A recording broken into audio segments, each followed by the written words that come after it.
Urgente, la prensa se enciende, se alzan alarmas en ambos bandos y los aficionados contienen el aliento.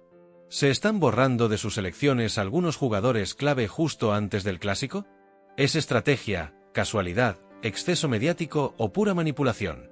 Pero antes de seguir, suscríbete, activa la campanita ahora y te aseguras de ser el primero en saberlo todo.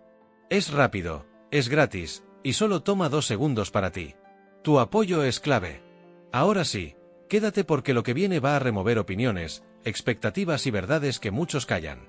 Desde hace días los titulares explotan con nombres como Militao, Pedri, Vinicius. Titulares dramáticos hablan de lesión de gravedad, alta preocupación, posible baja definitiva. Y sin esperar confirmaciones oficiales, se lanzan teorías y presunciones como granadas mediáticas.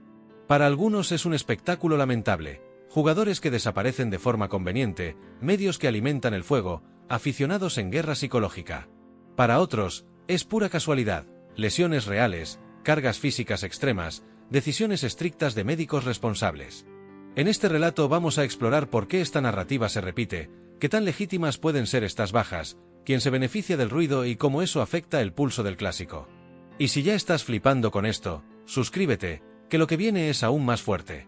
Imagina estar al borde de un enfrentamiento deportivo que polariza ciudades, naciones incluso. Ese ambiente ya de por sí es terreno fértil para rumores, exageraciones y titulares agresivos. En el centro del tablero, jugadores cuya importancia deportiva, simbólica o mediática es tan alta que su ausencia o presencia puede cambiar el relato. Que se diga que uno se borra justo antes del partido crea una atmósfera de sospecha. Pero, ¿en qué medida tiene fundamento? Primero, definamos lo que ocurre. Un jugador figura en la convocatoria de su selección nacional, es decir, ha sido llamado para un partido importante. Pero de pronto, en los días previos, se anuncia una lesión o molestia, y dicho jugador queda descartado. Al saberse la cita de esta naturaleza, y encima tratándose de figuras determinantes para el clásico, muchos medios saltan a sugerir mala fe, convenios ocultos o manipulación. Que si la prensa del otro equipo levanta alarma, que si conviene para negociar, que si es una excusa para entrenarse escondido, etc. Esa narrativa funciona porque toca propiedades muy humanas, la rivalidad, la conspiración, la sospecha. Tomemos el caso de Militao. Defensa central de un perfil sólido, con presencia en muchos análisis previos al clásico. Si se anuncia que sufre una lesión muscular o un problema físico de última hora, la prensa rival no pierde tiempo en tildar eso de conveniente. Y lo mismo sucede con Pedri, cuya relevancia creativa en el medio campo es brutal, o Vinicius, cuya velocidad y desequilibrio reditúan mucho más que un simple gol, generan miedo al rival y titulares en prensa global. Que uno de ellos se caiga días antes es noticia inmediata. Pero para sostener la acusación de borrarse, hace falta algo más: pautas, coincidencias, antecedentes. De un lado están quienes defienden la versión legítima: carga excesiva, calendarios imposibles, desgaste físico, sobrecargas musculares que derivan en recaídas. Sabemos que la temporada europea viene brutal, competencias consecutivas, viajes con selecciones que muchas veces ejercen presión para tener a sus figuras listas. En ese contexto, un cuerpo que dice basta no es ninguna conspiración. Que un futbolista que rindió toda la temporada sufra molestias no es extraño. Se han encendido las alarmas porque el momento coincide con un clásico, pero en realidad muchas de esas llamadas leves molestias son mecanismos usados por cuerpos médicos para prevenir una lesión mayor. Ahí nadie ve conspiración, solo prevención. Pero del otro lado, la versión crítica agita el ambiente. ¿Por qué justo ahora? ¿Por qué no en otro momento? ¿Por qué ciertos jugadores y no otros? La teoría de la conspiración no necesita pruebas concluyentes, basta con sospechas, omisiones y silencios. Si el club rival o incluso la selección lanza mensajes equívocos, si el anuncio es impreciso o deja margen a la especulación, los medios afines del otro bando alzan la voz, se borra. Y es ese tipo de rumor el que genera debate, empatía apasionada y justeza cuestionada. Para entender mejor, conviene ver algunos ejemplos concretos, no para demostrar de forma absolutista, sino para abrir el análisis. Supongamos que Vinicius sufrió un golpe fuerte en un partido con su selección, volvería con dolor acumulado, algo que no es nuevo. Pero el anuncio oficial habla de una lesión muscular no especificada, que deja hueco para que la prensa del otro lado especule que se evita el desgaste, que se guarda para el clásico, que es una táctica para presionar al rival emocionalmente. Esa narrativa vende. El que lo maneja con habilidad obtiene clics, indignaciones y trending topics. Si a eso sumas versiones anónimas, funcionarios sin nombre que dicen fuentes cercanas, la bola crece. Y todos participamos. Pero, ojo, no todo lo que parece conspiratorio es conspiración real. En muchos casos, la prensa exagera un hecho real. Se magnifica, se sobreinterpreta, se construye un relato que vende más que una cruda realidad. Porque la realidad a veces es aburrida, molestia muscular leve, jugador descartado por prevención, volverá con normalidad. Eso no mueve tantos titulares ni debate. Por eso lo digno queda atrás y lo sensacional se convierte en noticia. Se genera un escenario polarizado. Tu bando dirá que el otro está mintiendo y el otro debe responder. Veamos cómo funciona el ciclo. Sale el anuncio, jugado X sufre una lesión y queda fuera del equipo nacional. Días después empieza el análisis en medios. ¿Qué tan grave es? Cuando vuelve, ¿quién lo sustituye?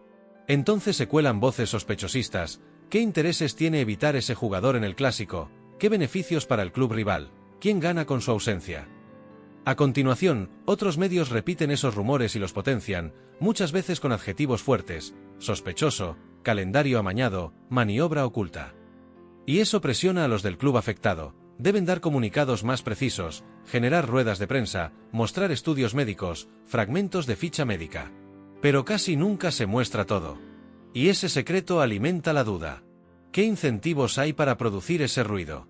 Muchos. Primero, los medios buscan audiencia. Nada atrae más que la duda y el sensacionalismo deportivo en torno al clásico.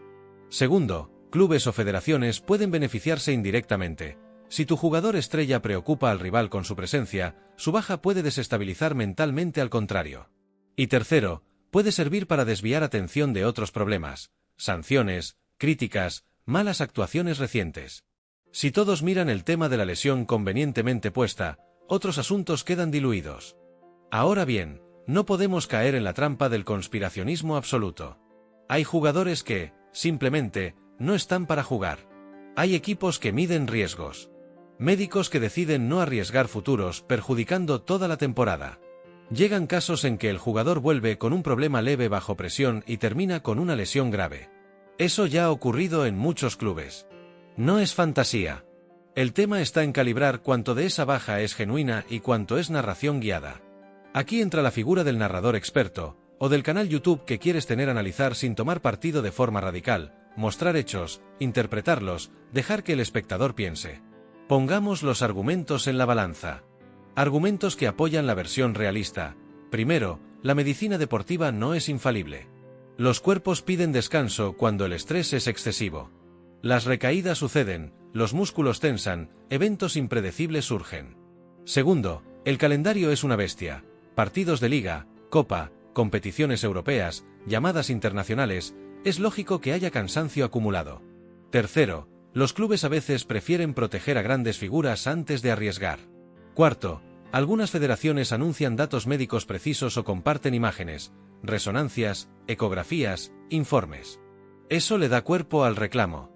Quinto, en selecciones de países con atención científica avanzada, los médicos quieren minimizar riesgo. No pueden presionar en un cálculo mediático. Argumentos que nutren la sospecha. Primero, opacidad en los anuncios, lesión no especificada, molestia habitual, evaluación diaria, esos términos imprecisos son caldo de especulación.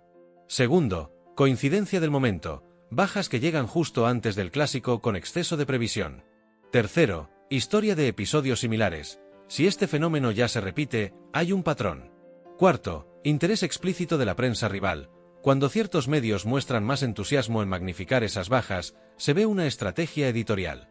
Quinto, filtraciones anónimas que favorecen un guión conveniente. Fuentes cercanas dicen, insiders aseguran, esas voces sin nombre difícilmente pueden ser verificadas. ¿Pero quién sale perdiendo? Evidentemente el aficionado que realmente quiere disfrutar del espectáculo. Cada vez que aparece esa duda, el foco deja de ser el juego en sí, el talento, el choque táctico, y se convierte en narrativa paralela. ¿Qué trama oculta hay? Se crea un ambiente de contaminación mental. El clima previo al clásico no es deportivo únicamente, es mediático, psicológico. Con ello, cuando se juega finalmente, ya muchos espectadores están condicionados. Si faltó un jugador, creerán que fue manipulación. Si apareció sin tanta expectativa, creen que escondieron algo. El juego se vuelve excusa del relato que se tejió antes.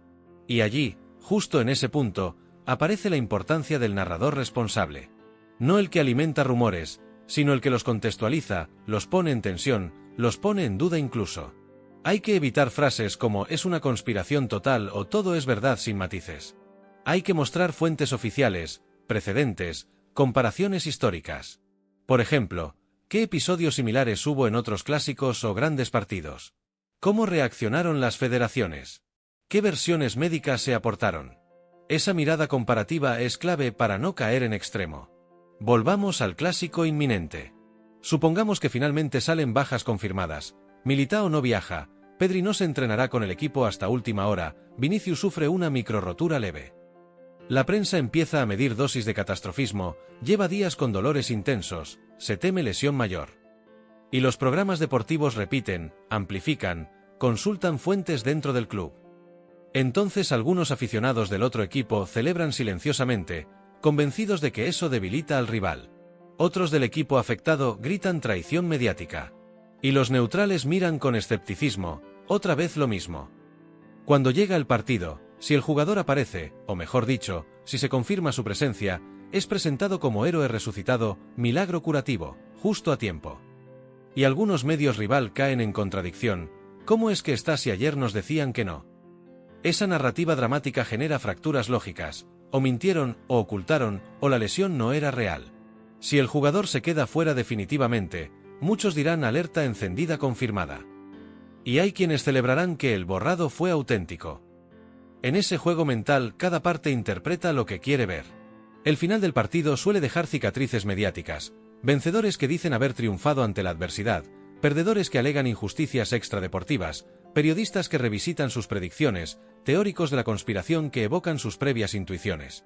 Y al día siguiente, nuevos titulares reaparecen, hubo mano negra, ¿se ocultó algo? Se disparó una coartada. Y la rueda vuelve a girar. Pero hay claves que un narrador cuidadoso debe destacar para que el público no quede atrapado en tramas vacías. 1. Exigir información concreta. ¿Qué diagnóstico médico se dio? ¿Por qué ese jugador no fue reemplazado? ¿Cuándo se evaluó la baja? 2. Comparar con otros casos parecidos en otras ligas, otras competiciones. Muy a menudo, situaciones idénticas ocurrieron, aunque sin tanta exposición mediática. 3. Distinguir rumor de versión oficial. No usar versiones anónimas como certezas. 4. Señalar sesgos mediáticos. Los medios están enmercados, tienen audiencias, intereses editoriales. Y 5. Si el jugador reaparece sin problemas mayores, ese hecho es parte de la historia y debe sumarse al balance interpretativo. Y ahora, llegando al remate. Quiero que tú, espectador, salgas de este vídeo con dos conclusiones opuestas que puedan convivir en tu mente. Sí, muchas de estas bajas pueden tener origen legítimo y médico. Pero también si es posible que algún actor interesado en la narrativa, club, prensa, afición, aproveche la ocasión. No es azul o blanco, no es todo válido ni todo mentira, es gris, ambivalente, humano. Ese espacio de ambigüedad es el que nos queda para pensar. Imagina que en ese clásico uno de esos jugadores clave finalmente no juega y su club rival se impone con contundencia.